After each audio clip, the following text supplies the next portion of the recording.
Hi, welcome to Wonder Years Wednesday. I'm Wendy Sellers, but the kids nicknamed me the Puberty Lady because I love to talk about puberty.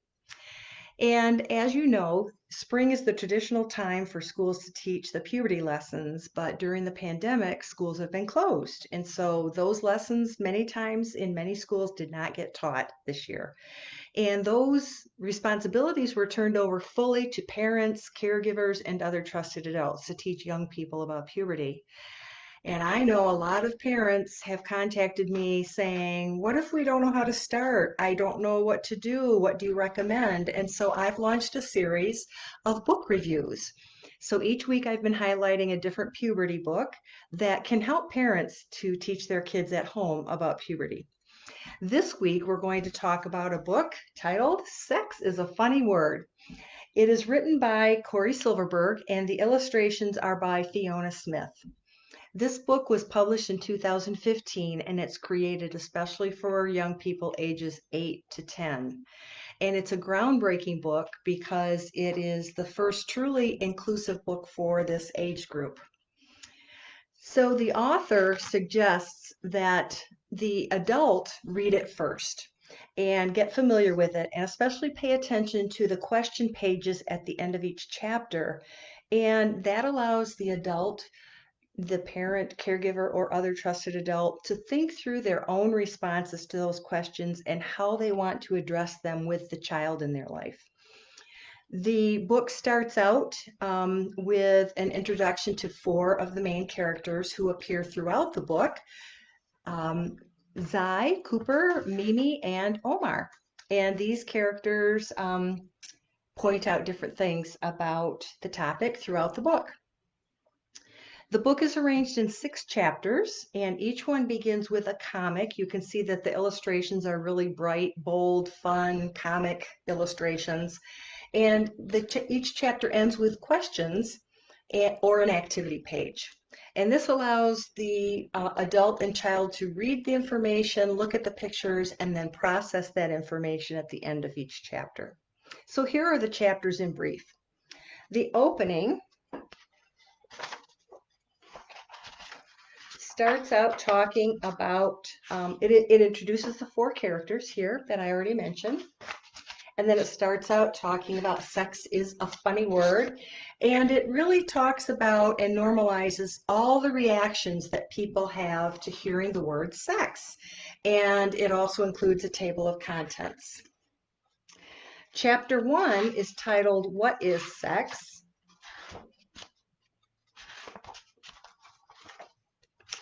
And this chapter, let me get it in the frame here, explores the variety of meanings that the word sex can have. It can have the meaning of biological sex, which is being male or female or intersex.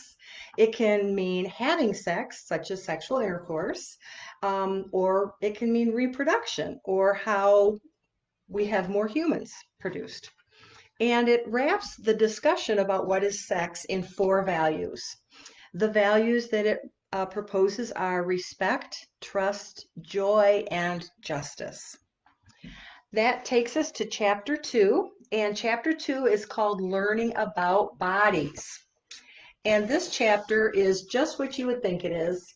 It really explains the ways every body is different and everyone is the same. And it compares people and contrasts people.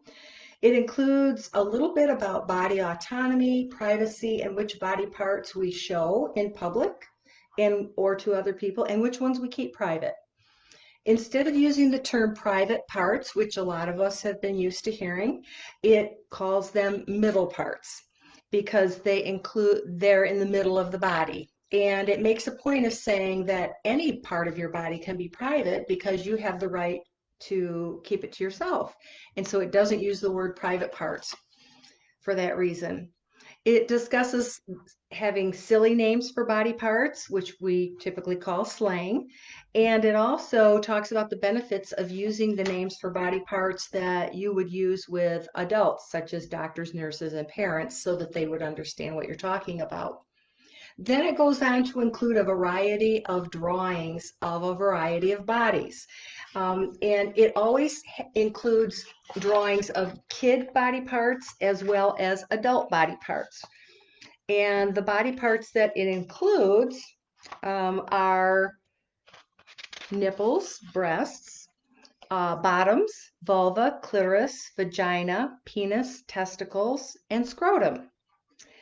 It also explains in this section that erections can happen in a penis and in a clitoris, in both body parts. Chapter 3 is titled Boys, Girls, All of Us. And this chapter talks about gender, of course. And let me see if I can find that page to show you. Here we are. Boys, Girls, and All of Us.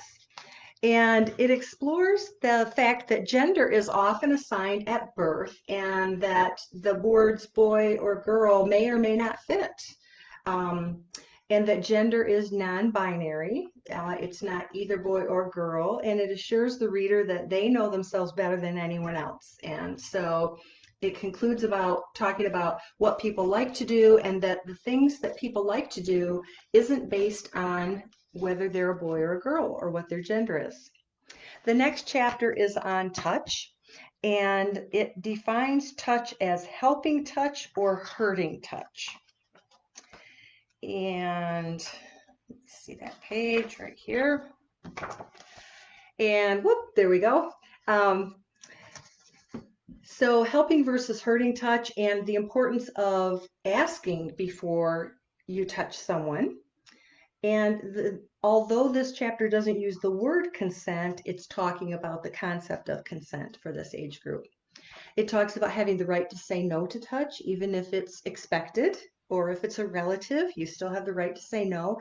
And it also talks about masturbation as a private activity. And it suggests that you talk about your family rules about masturbation, self-touch, and gives the adult some words to use, whether it's okay with their family rules or not, to engage in masturbation. It then goes on to talk about secret touching, and it tells that secret touching should not be kept a secret, even if it happened long ago and you're feeling really embarrassed about it or shameful about it, that it's not your fault, and that it's important to tell someone and keep on telling until you find someone who can help you with that secret touching, which is also defined as hurtful touch. Chapter 5 is talking about sex, and this is so developmentally appropriate the way it's approached. Here we go. It says that some people think there are good words and there are bad words, but really there are no good words and bad words. They're helpful words or hurtful words, and it encourages young people to ask questions and talk about sex in ways that are helpful, not hurtful. And that some people might not want to talk about sex, and that's okay. Just find someone else to talk to about sex. It talks about the word sexy and what does sexy mean to people, and that it means different things to different people. And it's important to think about what you mean when you talk about sexy. The next chapter and last chapter is called Crushes, Love, and Relationships.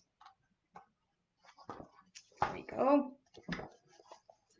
And this chapter explains crushes, and that it's very normal to have crushes on people during puberty. And it shows a variety of couples and gives example of love of yourself, love of others. You can love activities, you can love articles, and shows a variety of relationships and words for those relationships. And that the words people use to describe themselves based on their attractions can vary.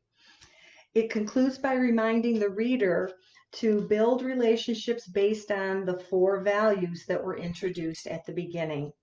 And those were respect, trust, joy, and justice. So I like the way it came full circle from introducing those 4 values at the beginning and then reviewing how important those are in building relationships at the end of the book. The last part of the book is a glossary, and it has terms that will help the reader to understand different concepts in a better way. So, how is this book inclusive? Many ways. It includes kids of many colors of the rainbow, as you saw in the illustrations, and so that helps everyone feel included in the book, no matter what their race or ethnicity. And it also includes people who have the features of many races and ethnicities. It includes kids in wheelchairs and various body types, so it's very body and ability inclusive. The book is inclusive of all gender identities and sexual orientation in its visual representations as well as in its words. And it teaches about gender identities as a spectrum, so it's inclusive of all genders. The book includes images of people having crushes on a variety of configurations of people, but it does not overtly address sexual orientation related to crushes, love, or sexy feelings. It just talks about those words that people use to describe their attractions in the last chapter. And it does not anywhere in the book describe sexual intercourse or have diagrams of the reproductive system. So it's not really a sciencey approach. It's more of a relationship approach. And then a couple of details that I noticed that you might want to be aware of. The cartoon art and the word bubbles, I think, will be a lot of fun for kids this age group to read with their trusted adult. And the questions are great discussion starters for adults to read with kids. The book addresses masturbation in the chapter on touch, and it does that in a very supportive manner and creates an opportunity for families to discuss their family values around masturbation. In summary, I think that this book addresses very sensitive topics very directly, but in a manner that is light and shame-free, which is very refreshing. It focuses on the common experiences that all kids these ages have and makes them very understandable for them. And it's the most inclusive book for kids I've seen for this age group, except for books that are written specifically about gender identity and sexual orientation. It encourages the reader to read it over and over again and keep on learning. And that's especially important during puberty years because kids develop at all different rates. And what may be interesting to them one year might not be interesting to them the next year. A whole new topic might be interesting to them. So reading this over and over again and talking about it with a trusted adult is a great tool. In the comments section, I will provide some links to where you can buy the book and also a link to book reviews on Goodreads so that you don't have to rely on just my opinion about it. And if you have any questions or comments, please do add them to the comments section. I look forward to hearing from you. If you have any suggestions or questions, I'd be happy to respond to those when I hear from you. So thank you for joining Wonder Years Wednesday, and I look forward to seeing you next week when we'll review another book. And until then, please take care and stay healthy. Thanks. Bye.